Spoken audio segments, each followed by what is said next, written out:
Agora você ouve uma palavra de vida com o pastor Érico Rodolfo Bussinger.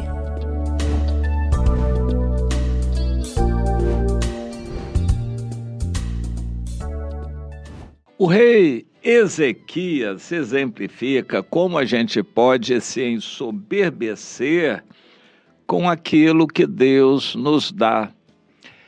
Vamos pensar no que aconteceu com ele e tirarmos para nós lições com relação à natureza humana, que é a mesma. Nós temos a natureza humana a mesma que o rei Ezequias. Embora nós recebamos uma nova natureza quando cremos, natureza espiritual, nós continuamos com a carne, que é a velha natureza. E o Ezequias, então, agiu assim, mostrando que isso pode perfeitamente acontecer conosco, e Deus nos alerta para que isso não aconteça. O Salomão começou muito bem e terminou mal. O Ezequias começou muito bem e terminou mal. Nós podemos começar muito bem e terminar mal. Ou muitos crentes começaram bem, com ânimo e disposição, e se acomodaram e estão mal. Eu tenho encontrado muitos crentes desigrejados, afastados da igreja. Eles não se dizem desviados, não, se dizem afastados. Mas o fato é que se afastam da igreja, acabam se afastando dos cultos, das leituras da Bíblia, dos dízimos, se afastam dos irmãos, da evangelização, se é que já não estavam afastados. Por fim, eles estão completamente fora do projeto de Deus, alienados, mas precisam voltar. Eles, em algum momento, têm que voltar, mas aí, quanto mais tempo passa com eles afastados, mais difícil fica a volta. Eu costumo dizer, fulano, você está indo muito longe. Quanto mais longe você for, vai ser mais longo o caminho da volta. Você se acostumando com essa vida longe de Deus, a vida do mundo. Quanto mais tempo passar e você se acomodar, mais difícil será voltar ao padrão de Deus, porque o padrão de Deus não mudou. Ele não vai salvar ninguém afastado da igreja, ele não vai salvar ninguém acomodado espiritualmente. Deus não vai salvar ninguém fora dos caminhos dele. E o padrão continua o mesmo. A igreja é para congregar, colocar junto cada um daqueles que vão ser salvos. E a vida de comunhão é a nossa prática do dia a dia. E Deus quer que sejamos aprovados nessa vida. Se a pessoa nem está ligada, como ela vai querer ser salva dessa maneira? Jesus vem para levar uma noiva só. Ele não vai levar um monte de crentes a granel. Ele vai levar uma noiva, aqueles que estão compromissados no corpo de Cristo, do qual ele é o cabeça. O cabeça vem buscar o corpo. O noivo vem buscar a noiva. São linguagens que a Bíblia utiliza para mostrar para nós a realidade disso, a importância de estarmos ligados. Bom, com relação ao rei Ezequias, ele entendeu na sua juventude, ele começou a reinar com 18 anos, 25 anos de idade, o rei Ezequias, e foi humilde. Ele buscou o Senhor, ele reconheceu que precisava do Senhor. E na sua juventude, ele se lembrava bem disso, como o pai dele fez bobagens. O pai do Ezequias, o rei Acaz, fez muita bobagem. Praticou idolatria, violências, abandonou a Deus, serviu a ídolos, fechou a casa de Deus, e muita bobagem, porque ele estava revoltado e longe de Deus. E o Ezequias foi criado nesse ambiente. Ele começou a observar que aquilo não era um caminho bom e ficou alerta com relação aos caminhos que o pai seguia e quis voltar ao caminho do Senhor. Quando o pai morreu, não sabemos dos detalhes, o Ezequias assumiu o reinado, por coincidência, no primeiro dia do ano. Ele decidiu, nesse mesmo dia, reabrir as portas da casa de Deus. Ele decidiu ser fiel a Deus no primeiro dia. E ele correu para purificar a casa de Deus, os sacerdotes e os levitas, e para celebrar a Páscoa. Deus se alegrou tanto com aquilo que fez com que pessoas viessem de muitos lugares para fortalecer o reino de Ezequias, o reino de Judá.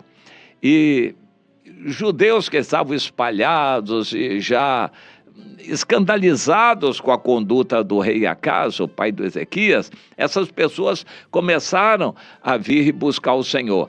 Por ocasião daquela primeira Páscoa, até esses judeus estavam desanimados e talvez nem viessem. Mas quando eles viram que pessoas de Israel se mobilizaram e vieram para celebrar a Páscoa era, digamos assim, um símbolo principal da antiga aliança, a festa maior, quando se reunia todo o povo para buscar a Deus por uma semana.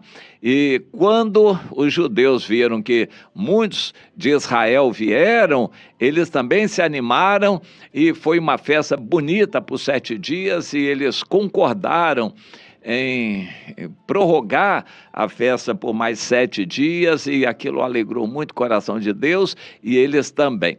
Como resultado, certamente o reino de Israel do norte já estava destruído. Alguns dos israelitas vieram e fortaleceram o rei Ezequias. Os judeus ganharam ânimo.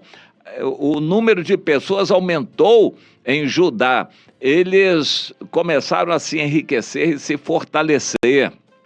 Deus honrou o rei Ezequias e ele se tornou logo um rei muito forte. E foi provado.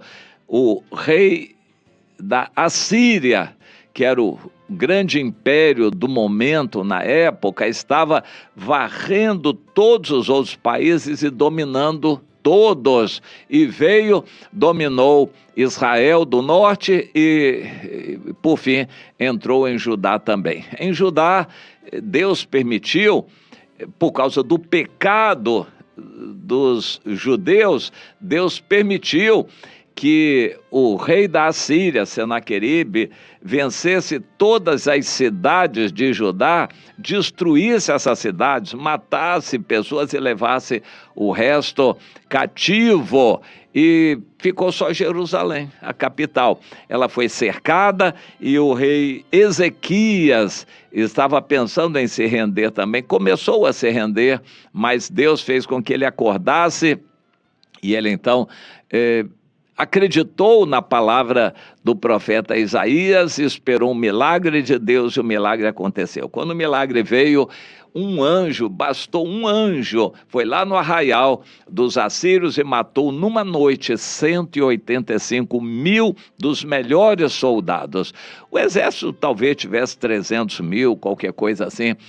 Quando o rei da Síria, o Senaqueribe, viu aquilo, ele ficou desanimado, não sabia explicar o que aconteceu, ficou com medo, apavorado e voltou para sua terra, até mesmo para pedir orientação aos seus deuses.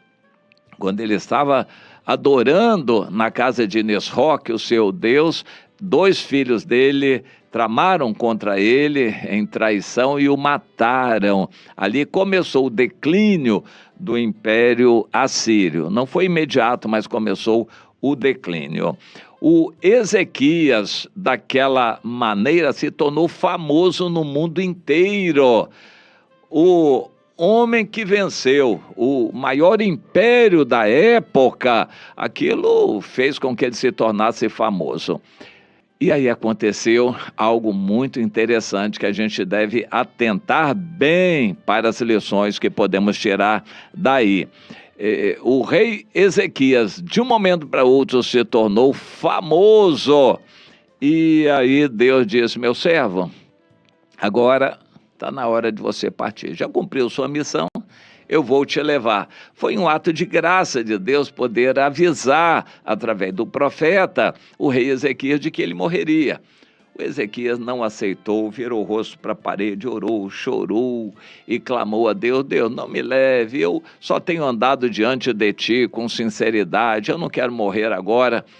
Ele entendeu que a morte seria uma punição, mas para o cristão a morte é uma promoção, não é punição, é promoção.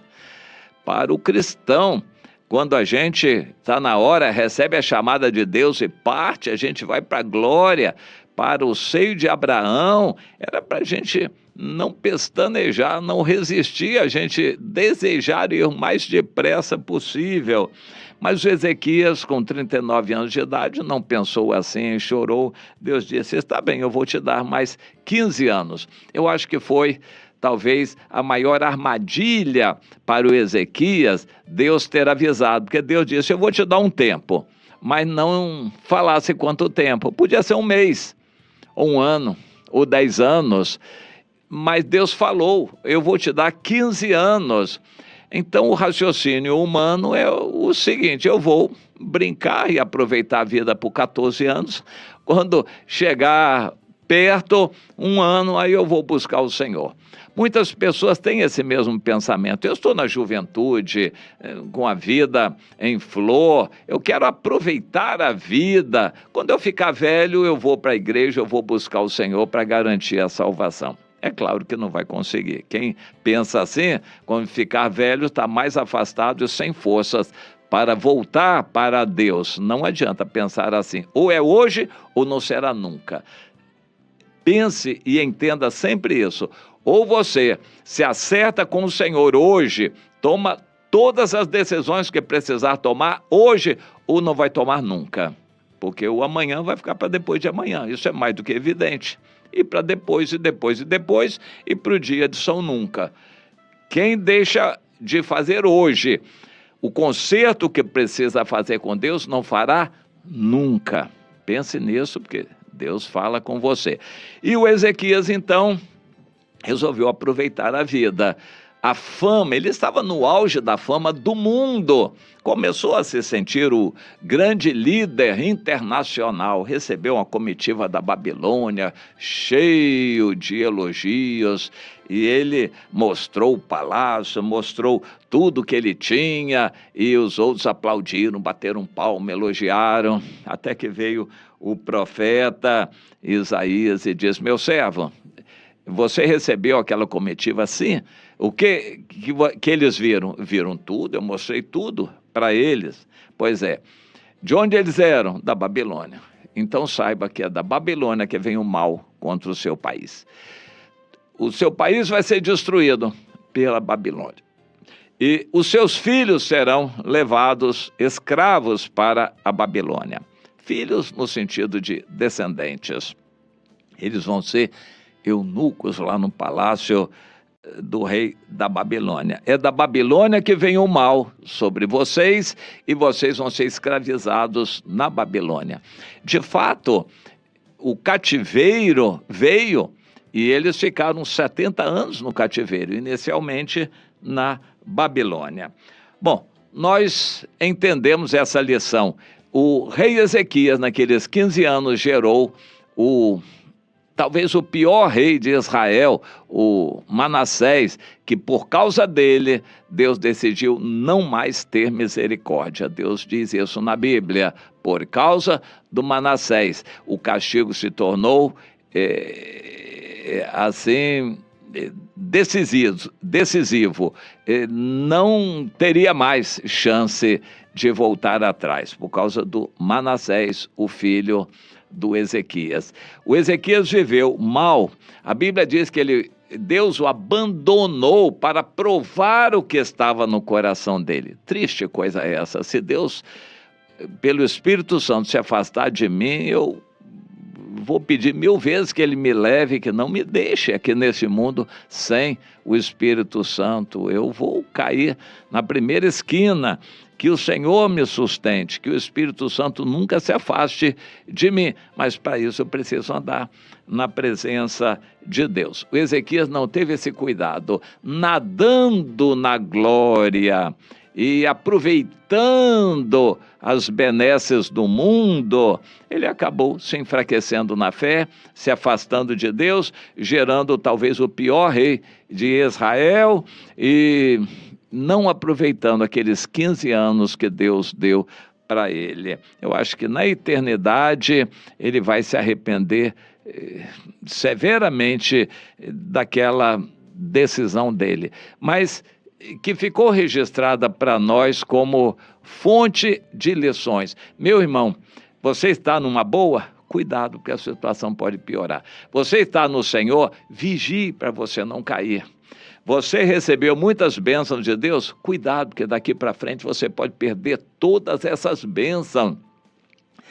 Deus já perdoou você de muita coisa do passado? Tome cuidado, porque Deus pode voltar atrás do perdão. O Senhor Jesus explicou isso, e você ser condenado por tudo aquilo do seu passado.